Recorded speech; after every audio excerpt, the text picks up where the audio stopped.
All right. Hi, guys. I am talking today about sugar and how sugar can really be messing with your hormones. And this is a really important topic. And I want to share some really big insights with you around this, because I think we all know fundamentally on a higher overview level that sugar can really not be good for us. But I really want to talk about it and talk to it from a hormonal level and just explain some of the reasons why sugar is effing up your hormones. That is the reality of it. And so then you are, my firm belief is that knowledge is power. And if you can understand why things are happening, it gives us a bit more of a reason to do things. So we understand why we're doing it, and the why we're doing it from an emotional point of view, but also the why, like the mechanics, can help you then make a more functional decision if you're doing it coming from the right place, which is a big, long conversation. But I'm here to arm you with some knowledge tonight. So there's a couple of things that sugar will do with your hormones. If you are watching, please comment in the chat. Please ask questions, because then I will be able to answer them as I go. If you're watching the replay, please just do #replay and let me know that you're watching the replay, and then I can come back and answer those questions for you as well. So first of all, I think this is really important.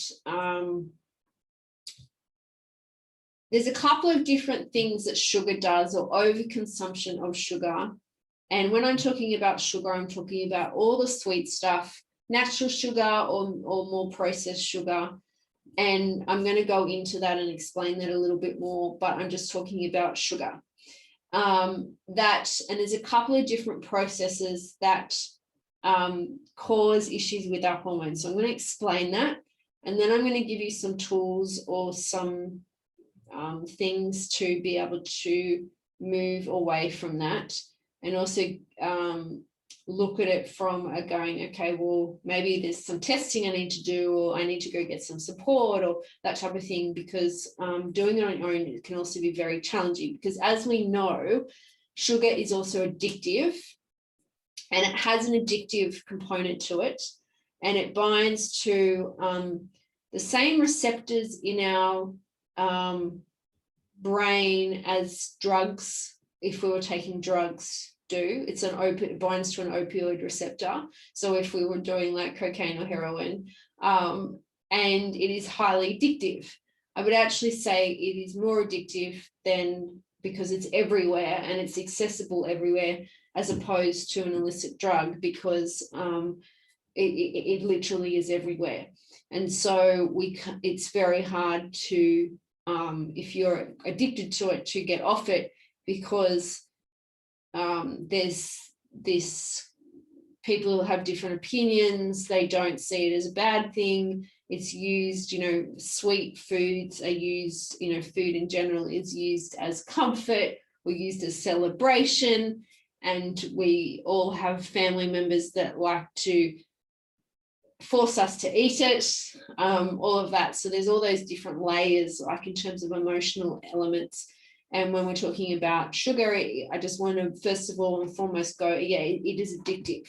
And so there is a possibility that if you have a hormone issue and your diet is not well, or you're watching this and you're like, yeah, I know I've got a sugar problem. It's like, okay, I just want you to know that you're not, there's nothing wrong with you, because you can't give it up. And there's several reasons for this. And there's always the emotional and there's the biochemical. But what I really am most important talking about tonight is the biochemical components of this, and then the underlying things that happen with sugar, and why this is such an important thing when we're talking about our hormones, that we need to get off it. So first up, it causes inflammation. And the reason it causes inflammation is when we eat sugar, our blood sugar level elevates. So we eat sugar, gets broken down and goes into glucose. And so when I'm talking about sugar, I'm talking about both, and I'm going to explain on different components, glucose and fructose, and the difference and some of the issues with this. And it gets broken down into glucose and makes our blood sugar level elevate. And this in turn then causes inflammation, because the sugar, when we have high sugar levels in our blood, it actually causes damage to the cells. And we have an immune response of inflammatory cytokines, which is part of our immune system, that comes to defend or do repair to those cells that have been damaged by the sugar. Okay. And so there's this inflammatory response because our immune system is actually trying to do, like our body is trying to repair. And so the sugar actually does damage. And the technical name for this is oxidative. It's part of oxidative stress or glycation. And what happens is I've elevated blood sugar levels, and there's this whole process with oxygen and stuff is involved, and it causes damage to the cell. And so this is number one. And so when we're talking about hormones like PCOS, fibroids, PMS issues, there's always inflammation, an underlying inflammatory driver, and sugar can be a really big driver of that. It's also the gut and what's happening in the gut, but they feed into each other because if we're having too much sugar, it unbalances our hormones, our bacteria in our gut, can cause damage to the gut, and as well as raising our blood sugar levels. If we're not absorbing our food as well, our nutrients as well, then we have deficiencies. I'm going to go into that. Right, so back to the point. It causes inflammation through inflammatory cytokines, right? The second way that it can F up your hormones is through insulin resistance. So the way I explain insulin resistance is insulin is a hormone. Hormones are chemical messengers, and insulin is the hormone that's released by a pancreas to allow glucose to go into the cell. It's like the little, it's like the bouncer. I always like to use metaphors. It's like the bouncer, and it's letting the glucose into the cell. It's turning the key. So it's putting the key into the keyhole to open the door to let the glucose into the cell, okay? Into the party. The glucose wants to go into the party. And so the guy at the door is like, I'm going to open the door and let you in, right? What happens is, just imagine that there is a party going on in the cell, in the home. Just imagine there's a house. There's a party going on, and there's lots of people in the party, different people, different things inside the cell that are going on. And the glucose wants to get in, but because the party is really loud, they can't hear the knocking at the door. So rather than the key being put in, we're going to say there's knocking at the door to let it be let into the cell. It's got to be let in. And so what happens is the knocking's got to get louder, and actually there's got to be more guys that knock at the door to let the chick into the party. All right. So that's what insulin resistance is. We have to have more insulin be increased when there's more glucose to get into the cell. The cell gets a bit like deaf to the glucose, and there's this insulin resistance. Now, what happens with that is we don't get the energy into our cell that we need, and then we get more hungry, we get cravings, and there's this vicious cycle that happens. And so we've got to break the insulin resistance. So that's number one. And the way that I like to explain it is often how this develops is through a highly refined diet that's full of refined carbohydrates and sugar, that actually then is a little bit like, imagine you've got a fire, rather than putting a big fat, you get a bit of heat, and rather than putting a big fat log on the fire to let it to burn all night, you keep putting kindling on, and you're getting amazing flames, but the flames keep going down, and you've got to keep putting kindling on, you get amazing flames. So there's this vicious cycle that happens. I've got an eyelash in my eye. That's great. There's a vicious cycle that happens that we've got to address.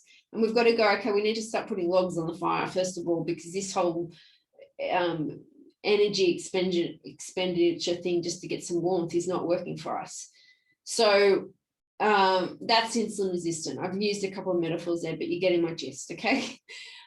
So insulin resistance, and the thing with insulin resistance is it can increase your appetite, and it causes you to overeat. And what we're talking about for the most part is fructose. And fructose is a type of sugar, which is a type of carbohydrate, and it causes more insulin resistance.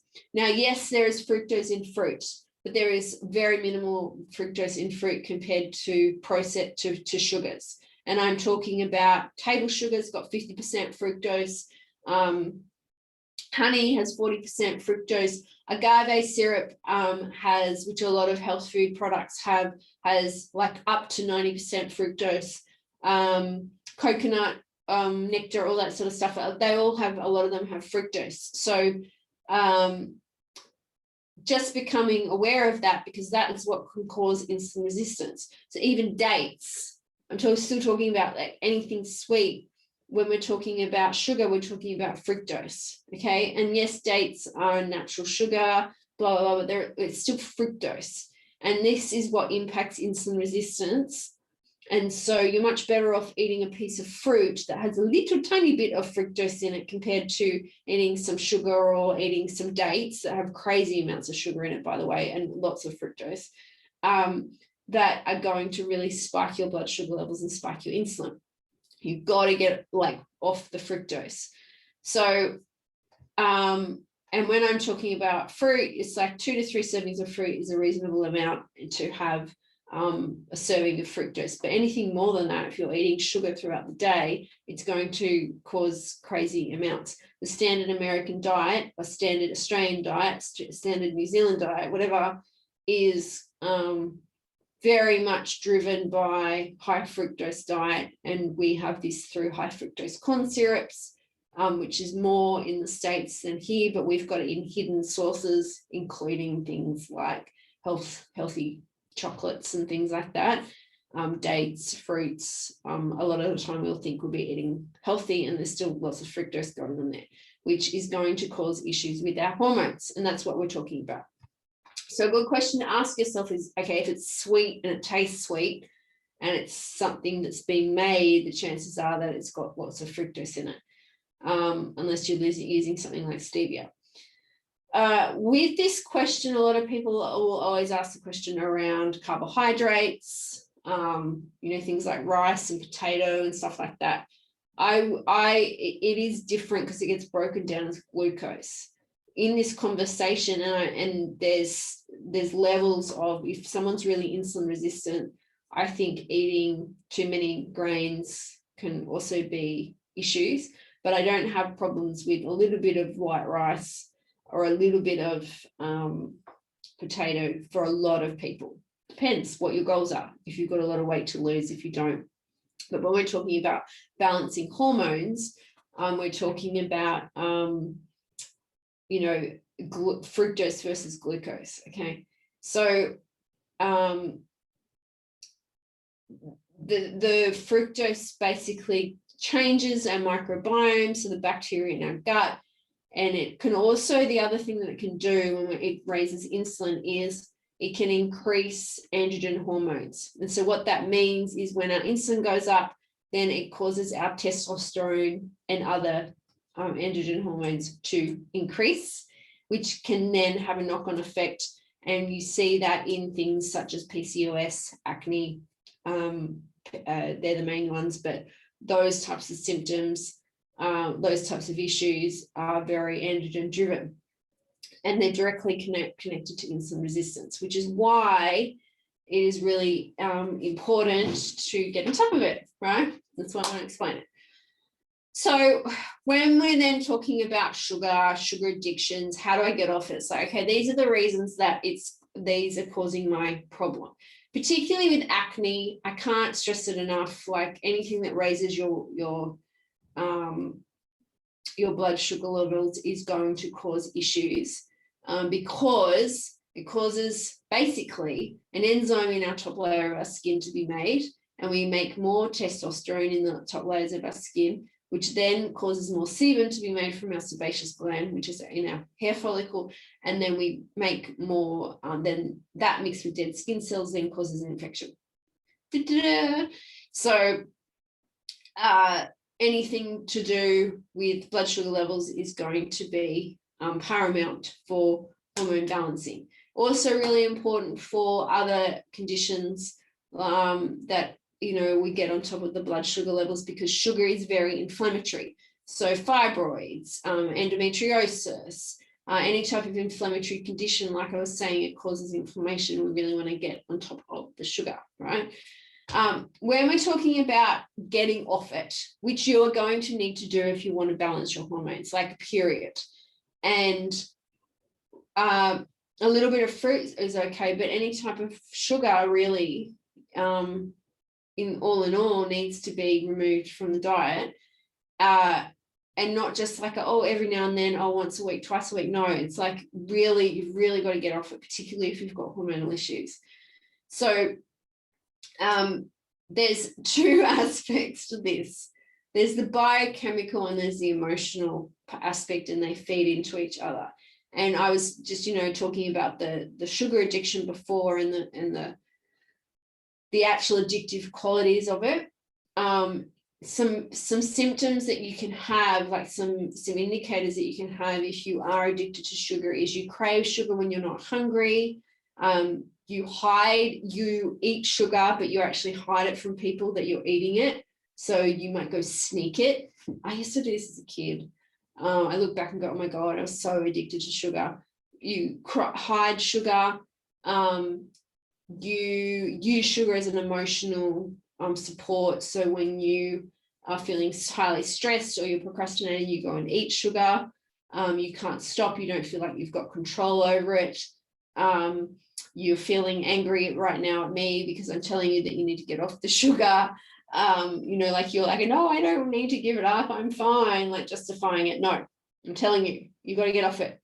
So they're indicators of sugar addiction. And like I was saying before, it can bind to the opioid receptors in our brain. So it's highly, highly, highly, highly addictive.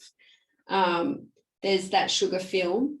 I highly recommend watching that if you really want to get like a shock and learn about fructose on another level.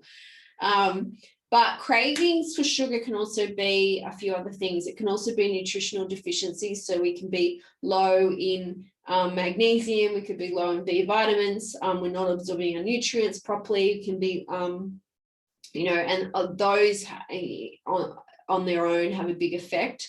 Sometimes if we're PMSing, a week before a period, we're getting those big cravings for chocolate. That can be a magnesium deficiency.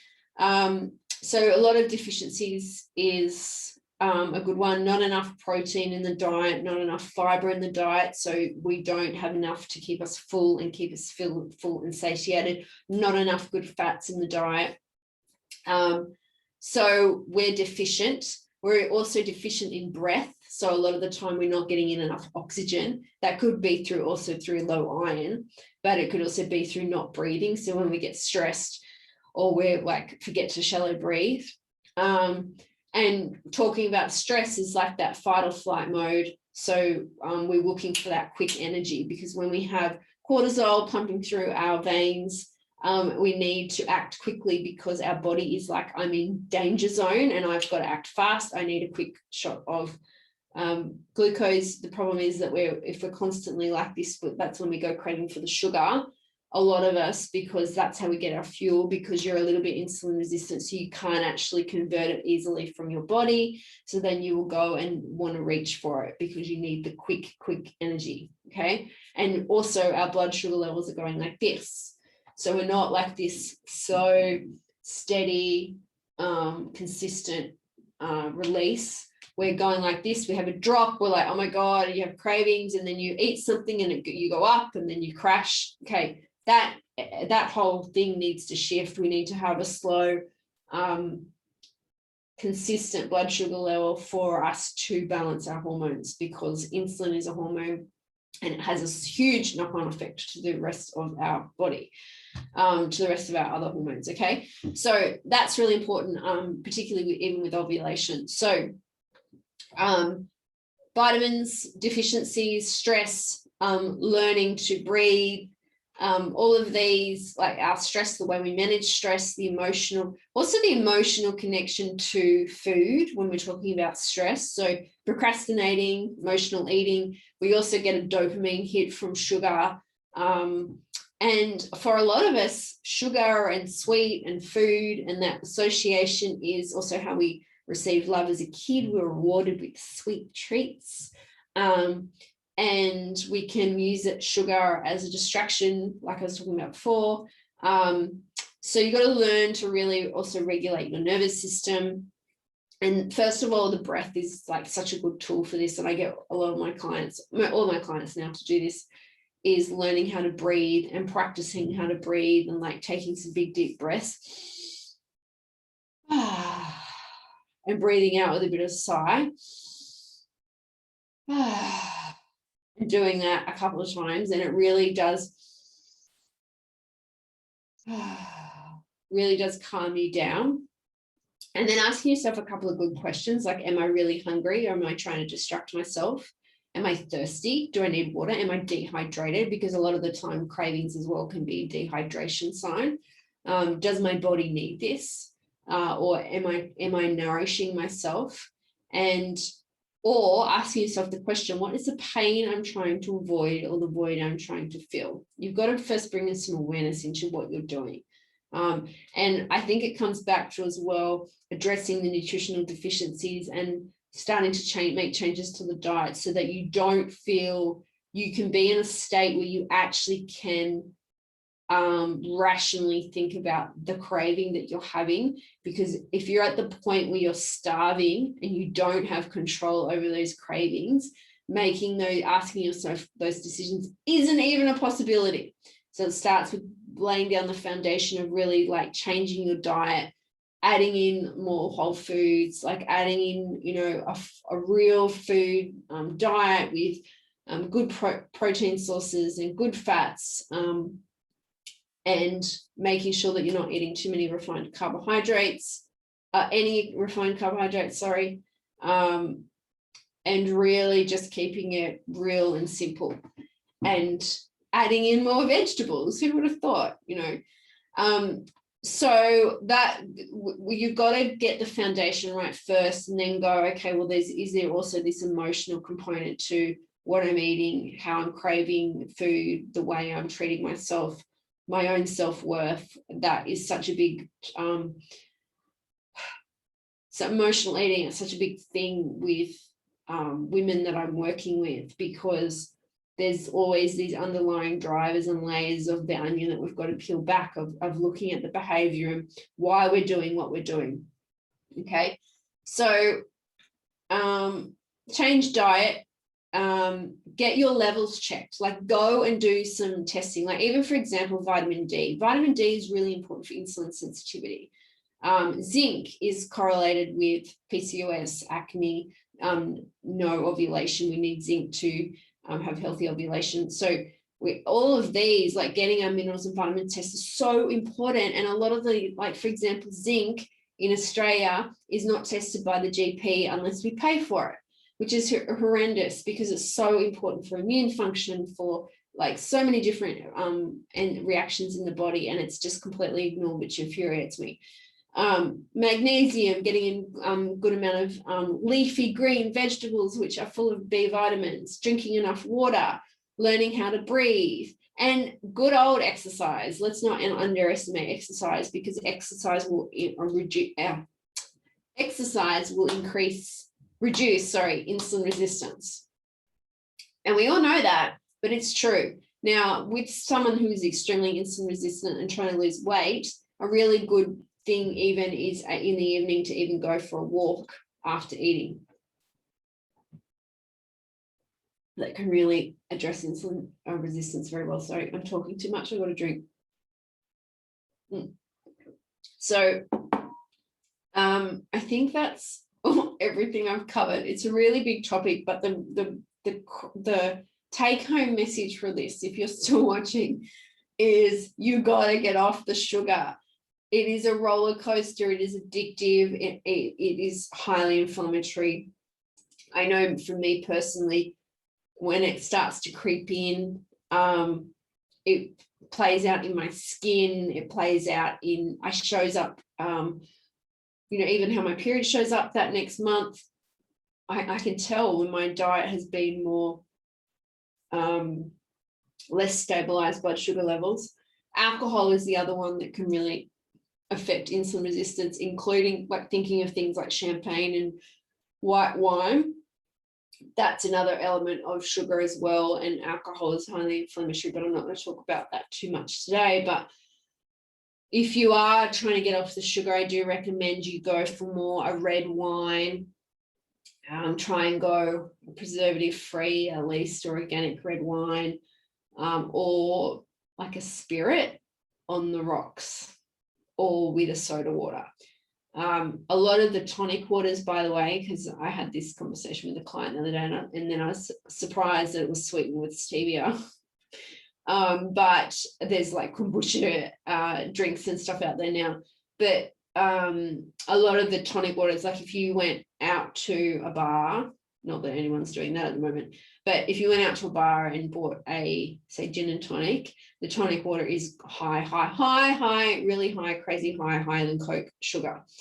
So there's also hidden sugars, and you've got to be really conscious about it. And it comes down to also like reading labels and understanding how to read a food label and going, okay, what's the ingredients on this? Are there sugars in there? And also not just looking at the nutritional panel, looking at the ingredients, but then looking at the nutritional panel, because you might look at the ingredients and go, oh, there's dates in there, that's natural, but then it's like got 40 grams of sugar in it or something in a tiny little bliss ball or something crazy. So I hope you found that helpful. It's a big topic, but really at the day, I feel like I've been too soft, and I need to be more like, no, you need to get off the sugar, and be really clear on my message. Like, this is really, really, really important for any type of hormone imbalance, health, anti-inflammatory. You've got to get off the sugar. If you've got any questions, let me know. Please, pop them in the comments. And if you've got any other questions, you can always reach out to me as well. And I will see you all soon. Have a beautiful night. Bye.